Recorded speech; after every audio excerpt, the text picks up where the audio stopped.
Hello friends, welcome है आपका अपने यूट्यूब चैनल पे। 5 मार्च शिफ्ट 1 हमने मॉर्निंग में अपलोड कर दी थी। थोड़ा सा अगर आपको बैकग्राउंड साउंड आए तो फिर उसको इग्नोर कीजिएगा। चलिए देखिए, शिफ्ट 2 में जो क्वेश्चंस हमें देखने को मिले, आपका पूछा गया था कौन सा द्वीप लक्षद्वीप में स्थित है बच्चे। तो मिनिकॉय आपका ऑप्शन में मिला होगा। आपके और सारे ऑप्शन है, जैसे कि आपका बंगाराम हो गया, बिट्रा हो गया, किल्तान हो गया, है ना, कल्पेनी है, कवारत्ती, ये भी आपके द्वीप जो है लक्षद्वीप में स्थित है। बट जो ऑप्शन मिला था आपको, वो बच्चे मिला था आपका मिनिकॉय। हो जाएगा। चलो नेक्स्ट क्वेश्चन जो हमें देखने को मिला है, बौद्ध धर्म में वर्ण शब्द का तात्पर्य पूछा था। तो आपका जो वर्ण है वो दो चीज़ें रिप्रेजेंट कर रहा था, या तो आपका जाति व्यवस्था या आपका सामाजिक व्यवस्था। उस टाइम पे वो जो भी लेते थे आप, और आपको ऑप्शन में क्या मिला था एक बार वो चेक कर लेना। या तो आपको जाति व्यवस्था मिला होगा, इन केस अगर नहीं होगा तो आपका क्या मिला होगा, आपको सामाजिक व्यवस्था। हो जाएगा। चलिए, बौद्ध धर्म के बारे में हम आपको अच्छी खासी डिटेल दे चुके हैं, तो मुझे नहीं लग रहा और ज़्यादा नीड आपको है। चलिए, महात्मा गांधी ने दूसरे गोलमेज सम्मेलन में पार्टिसिपेट कब करा था? 7 सितंबर 1931 से लेके 1 दिसंबर 1931 तक आपका दूसरा गोलमेज सम्मेलन चला था। आयोजित हुआ कहाँ था? नोट डाउन करो, लंदन में हुआ था ये सम्मेलन आपका। उन्होंने इसमें पार्टिसिपेट करा था। इस सम्मेलन में एक खास बात ये थी कि जो सम्मेलन में शामिल हुए थे वो आपके महात्मा गांधी और सरोजनी नायडू के साथ कांग्रेस के एकमात्र प्रतिनिधि वो थे। ठीक है, चलिए इसके बाद आप बात करोगे पहला गोलमेज सम्मेलन कब हुआ, तो हम आपको सारे सम्मेलन बता चुके हैं। पहला गोलमेज सम्मेलन आपका हुआ था नवंबर 1930 में, जनवरी 1931 तक चला था। क्लियर। चलो मंथ मेंशन कर दूं, से 1931 चला था। ट्रैक्टर का साउंड आ रहा होगा बच्चे, थोड़ा सा, ठीक है, इग्नोर करना। एनालिसिस कराने नहीं वाले थे बट आप लोग के रिक्वायरमेंट पे तो थोड़ा सा एडजस्ट करना पड़ेगा अब आपको। तो ये आपका है नवंबर 1930 से चला था और जनवरी 1931 तक रहा। क्लियर।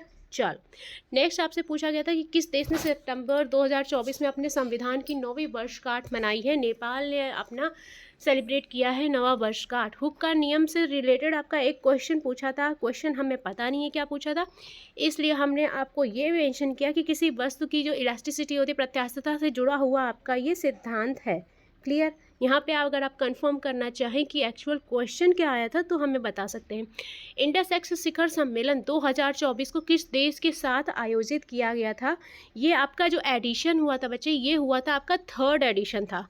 ठीक है, 3rd एडिशन था, अमेरिका और भारत के बीच में हुआ था। और कहाँ हुआ था? नई दिल्ली में। अगर डेट पूछी जाए तो 9 से 10 सितंबर के बीच में आयोजित हुआ था। क्लियर। नोट डाउन करते जाना। थोड़ी सी प्रॉब्लम है, डिवाइसेस अवेलेबल नहीं है, फ़ोन पे ही करा रहे हैं, इसलिए थोड़ा सा मेंटेन करना।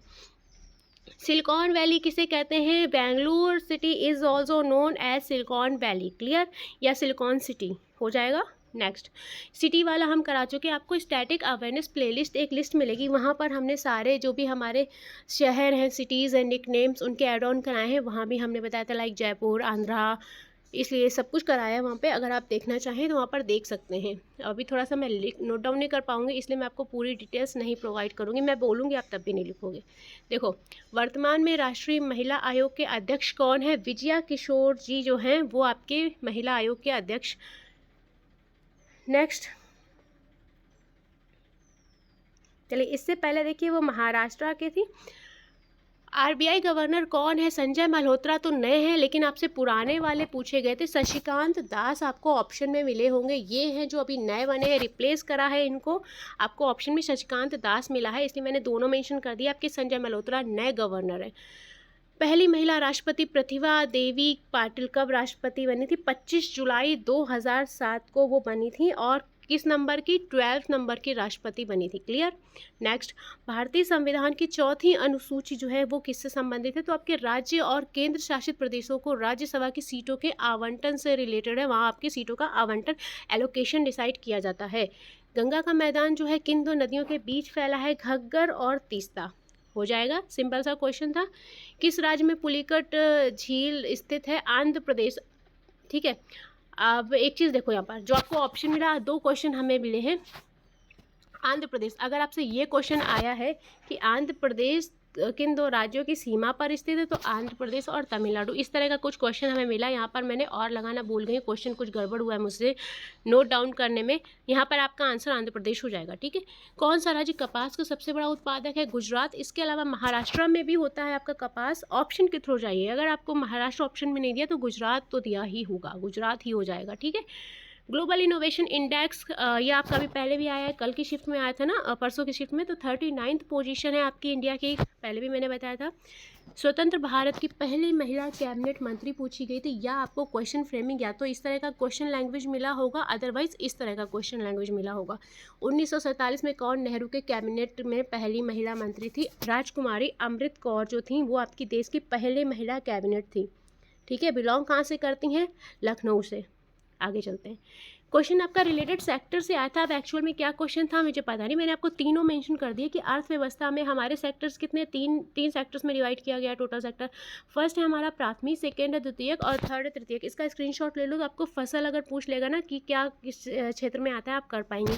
प्राथमिक क्षेत्र में हमारा कृषि हो गया, वानिकी, पशुपालन, मछली पालन, मुर्गी पालन, खनन और उत्खनन, ये आ जाता है। अगर आप तृतीयक क्षेत्र की बात करेंगे, सेकेंडरी सेक्टर की बात करेंगे, देन विनिर्माण, लघु स्तरीय इकाइयाँ हैं, बड़ी फर्म्स हैं, इसके अलावा आपका बहुराष्ट्रीय निगम, ये सारी एक्टिविटीज़ आ जाएंगी सेकेंडरी सेक्टर में। और टर्शरी सेक्टर की अगर आप बात करोगे तो आपका व्यापार, परिवहन, संचार, बैंकिंग, शिक्षा, स्वास्थ्य हो गया, पर्यटन और इंश्योरेंस आदि जो सर्विसेज हैं वो सारी आ जाएंगी आपकी टर्शरी सेक्टर में। क्लियर? तो यहाँ पे अलग है, इसको स्क्रीनशॉट ले लेना। आपको सर्विस दे के पूछ लेगा कि जो आपकी बैंकिंग सर्विस है वो किस क्षेत्र में आती है, ठीक है। चलो, गांधी इरविन समझौता आपसे आया था, पूछा गया किस रूप में जाना जाता है? दिल्ली समझौता जाना जाता है। कब हुआ था? 5 मार्च 1931 को हुआ था। किसके बीच? गांधी जी और लॉर्ड वायसराय जो थे वहाँ के तब उस समय के, तो लॉर्ड इरविन के बीच में हुआ था 5 मार्च 1931 को, और जगह थी आपकी London. This pact is also known as Delhi pact, याद रहेगा। चलो, नोट डाउन भी कर दिया है मैंने, आप भूलिएगा नहीं। सागा दावा त्यौहार पूछा गया था कि किस राज्य में मनाया जाता है? सिक्किम में मनाए जाने वाला आपका ये त्यौहार है। इसको ट्रिपल ब्लेस्ड फेस्टिवल के नाम से भी जानते हैं, तो याद कर लेना, मैं लिख नहीं पाऊंगी इस पर सही से, ट्रिपल बेस्ड फेस्टिवल, ठीक है। नेक्स्ट, कौन सा भारत में संवैधानिक निकाय नहीं है? देखो, संवैधानिक निकाय और गैर संवैधानिक निकाय हमने आपको बताया था पिछली शिफ्ट में। गैर संवैधानिक निकाय से आपके ऑप्शन आ रहे थे, वहाँ हमने बताया था आपका निर्वाचन आयोग हो गया, नीति आयोग हो गया, मानव अधिकार आयोग हो गया, केंद्रीय जांच ब्यूरो, ये सब आपके गैर संवैधानिक निकाय हो गए, है ना। आपका जो ऑप्शन मिला था वो था नेशनल ग्रीन ट्रिब्यूनल, ठीक है, यानी कि राष्ट्रीय हरित अधिकरण जो है वो आपका संवैधानिक निकाय में नहीं आता है। क्लियर? और जो आपके संवैधानिक निकाय में आता है वो हमने आपको कल करवा दिया था। गैर संवैधानिक निकाय में आपका एनडीसी हो गया, यानी कि राष्ट्रीय विकास परिषद हो गया, केंद्रीय सतर्कता आयोग हो गया, आपके गैर संवैधानिक में आ जाएंगे। राष्ट्रीय मानवाधिकार आयोग मैंने दिखा दिया। देखो, संवैधानिक निकाय नहीं है इसका मतलब है ये गैर संवैधानिक निकाय है, याद रहेगा, कंफ्यूज मत होना। संवैधानिक, अगर संवैधानिक नहीं पूछा है तो वो गैर संवैधानिक होगा। क्लियर? चलो, कंफ्यूज होकर गड़बड़ करोगे तो बड़ी समस्या है। तुलसीदास की रचना नहीं है आपकी, सूर सारावली दी गई थी, ये आपकी सूरदास के द्वारा रचित रचना है। तुलसीदास की अगर पूछी जाती तो आपकी रघुवंशम आ जाती, उनका महाकाव्य है। इसके अलावा रामचरितमानस हो गया, विनय पत्रिका हो गई, गीतावली हो गई, बरवय रामायण हो गई, छंदावली हो गई, कुंडलिया रामायण हो गई, इस तरह से इनकी रचनाएं हैं। करखा रामायण हो गई, रोला रामायण हो गई, इस तरह से, ठीक है। ज़्यादातर इनकी रचनाएं अवधी भाषा में है। चलो, कल इनसे रिलेटेड जो क्वेश्चन आया था वो लिखा था, इन्होंने राम जी से रिलेटेड बुक थी, कहाँ लिखी थी? अयोध्या में, है ना। किस राज्यसभा में विधानसभा की सीट जो है 32 है या सबसे कम है? तो सिक्किम हो जाएगा आपका, जिसमें आपकी विधानसभा की जो सीट्स हैं वो 32 हैं। संविधान का 7वां संशोधन किससे संबंधित है? तो राज्यों के पुनर्गठन से रिलेटेड है और राज्यपाल की शक्तियों के बदलाव से जुड़ा है हमारा 7वां संशोधन। ऐड ऑन कर लेना, राज्यपाल की शक्तियों में बदलाव से, और हुआ कब था? इन 1956, ठीक है। नेक्स्ट आपसे पूछा था, एक क्वेश्चन ऐसा मिला है कि पंजाब के विद्रोह के समय कोई कुछ छोड़ के चला गया था, कुछ इस तरह का क्वेश्चन फ्रेमिंग मुझे एकदम क्लियर नहीं है। इस तरह का कुछ क्वेश्चन मिला है कि पंजाब के विद्रोह के समय किसी ने स्किप किया था, इस तरह से कुछ। तो मैंने आपको कुछ मेंशन किया, अगर किसी को कुछ याद हो तो एक बार कंफर्म करना, इसलिए मेंशन कर दिया, शायद किसी को कुछ याद हो। वेदों की ओर चलो का नारा जो था दयानंद सरस्वती जी ने दिया था। स्वामी दयानंद सरस्वती फाउंडेड द आर्य समाज, पहले भी बताया था। आर्य समाज की स्थापना, जब भी इनका नाम आएगा आपको याद रखना है, आर्य समाज काफ़ी बार पूछा जाता है कि किसने की थी, तो दयानंद सरस्वती जी ने की थी। देन इसके बाद he gave the slogan go back to Vedas. Clear? चलिए, Arya Samaj was also founded by Swami Dayanand, हो जाएगा। Brahmo Samaj is founded by Raja Ram Mohan Roy, लिख लो। इसके अलावा Chinmaya mission is established by Chinmayananda Saraswati. Then Prarthana Samaj is founded by Atmaram Pandurang. ठीक है, जितना मुझे ज़रूरी लगा मैंने आपको मेंशन कर दिया। यूपीआई किस बैंक ने शुरू किया था? बाय एनपीसीआई शुरू हुआ था, भारतीय राष्ट्रीय भुगतान निगम के द्वारा आपकी सर्विस शुरू हुई थी। कब? 11 अप्रैल, यहाँ पे लिखो अपनी लैंग्वेज में। ईयर आपका था 2016 और प्लेस था आपका मुंबई। क्लियर? Bye NPCI. चलिए करते हैं ना भीम यूपीआई, तो उस पर एनपीसीआई लिख के आता है, ये तो बिना पढ़े ही करने वाला क्वेश्चन था। सितंबर 2024 में लोकतंत्र की 7वीं वर्षगांठ किस देश ने मनाई? फिनलैंड में मनाई थी। 95th कॉन्स्टिट्यूशनल अमेंडमेंट से रिलेटेड एक क्वेश्चन आया है, एक्चुअल क्वेश्चन का पता नहीं है तो मैंने आपको अमेंडमेंट मेंशन किया है। इस संशोधन के जरिए आप लोकसभा और राज्य विधानसभाओं में जो अनुसूचित जातियाँ हैं और जनजातियाँ हैं और एंग्लो इंडियन समुदाय के आरक्षण की अवधि बढ़ाई जाती है, जो रिजर्वेशन है उसको एक्सटेंड करा जा सकता है। और ये अधिनियम आपका आया था 95th वाला इन 2009। क्लियर हो जाएगा? खुद से नोट कर लो, यहाँ पे थोड़ा सा राइटिंग क्लियर नहीं है। एथलीट आए थे तेजस सेवनी ने 13.08 सेकेंड में रिकॉर्ड किसमें बनाया था? तो बाधा दौड़ में बनाया था।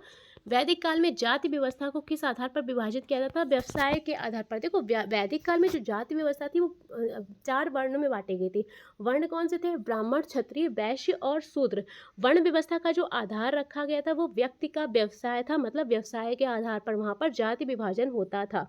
वर्ण व्यवस्था का प्रतिपादन किया किसने था? यहाँ पर लिखो, यहाँ पे आप लिख लो वर्ण व्यवस्था, ऐसे करके आप लिखो, मैं बोल रही हूँ। वर्ण व्यवस्था का जो प्रतिपादन था वो मनु के द्वारा किया गया था। ठीक है, ये नोट डाउन करो। इसके अलावा आपके वैदिक काल में वर्णों के कार्य भी अलग अलग रखे गए थे, जैसे कि आपका ब्राह्मण है वो शिक्षक बनेगा या पुजारी बनेगा, क्षत्रिय है वो राजा बनेगा, राज्यपाल बनेगा या योद्धा बनेगा, वैश्य है पशुपालक बन सकते हैं, कृषक, कारीगर और व्यापारी, शूद्र जो है वो मजदूर वर्ग रहता था और अपनी सेवा प्रदाता में रहता था। क्लियर? जितना ज़रूरी था उतना हमने आपको मेंशन कर दिया है। वर्ग भी बता दिए और किस तरह से उनका काम बता हुआ था उनकी जाति के हिसाब से वो भी। एक आपका हुक के नियम से संबंधित क्वेश्चन आया था और डिफिनीशन मैंने कुछ मेंशन की, एक बार देख लेना। वस्तु का विरूपण बल या भार से सीधे आनुपातिक होता है, इन्वर्सली प्रपोर्शन होता है आपका, इन्वर्सली प्रोपोर्शनल होता है, सॉरी।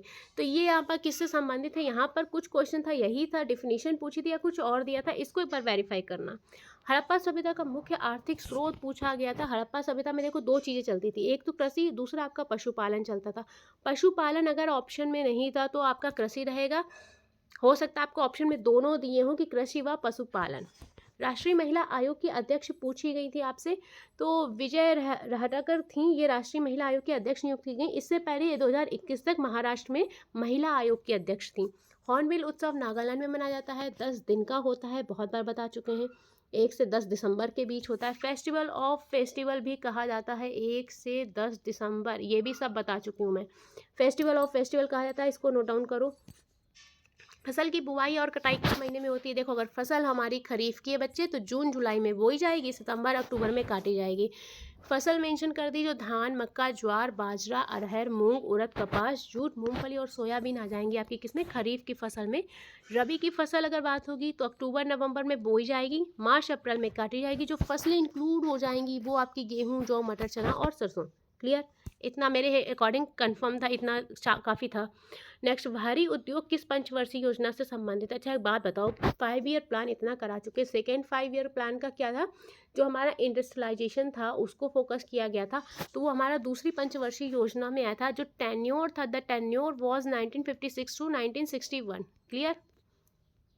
चलो नेक्स्ट क्वेश्चन है हमारा, दक्कन का पठार किस नदी के दक्षिण में स्थित है? नर्मदा नदी के साउथ में स्थित है।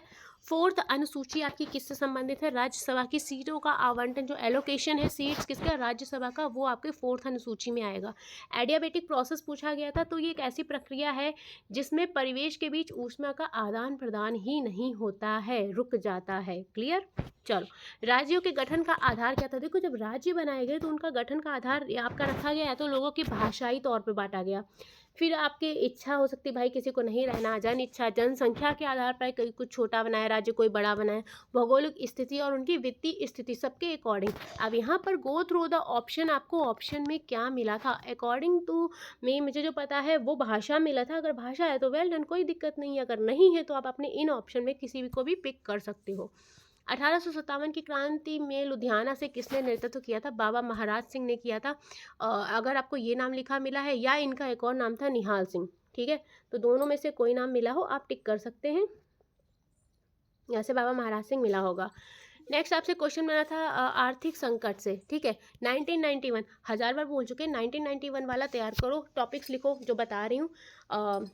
इकोनॉमिक, आपका नया इकोनॉमिक प्लान जो आया था 1991, वो 5 ईयर प्लान 1957 पूरा देखना है।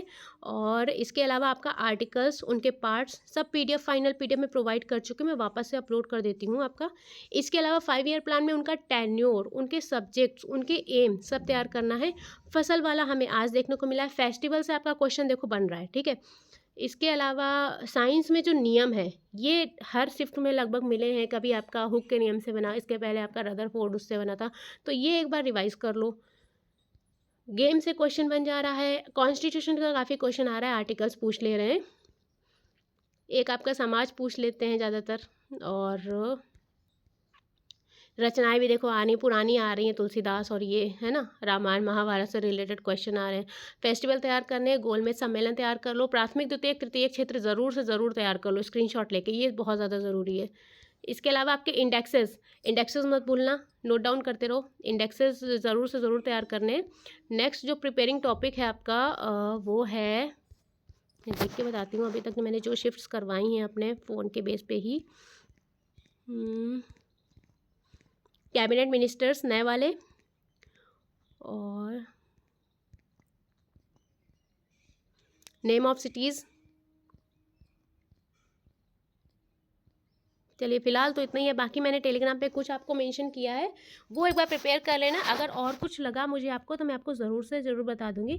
जो नए बच्चे आ रहे हैं, अगर आप चैनल को सब्सक्राइब कर रहे हो तो प्लीज़ आपसे रिक्वेस्ट है टेलीग्राम चैनल पे ज्वाइन हो जाइए, ताकि हम आपकी बात को सुन पाएँ, समझ पाएँ। आप अपनी बात रखेंगे तो हम वहाँ पर आपको रिप्लाई कर पाएंगे, ठीक है।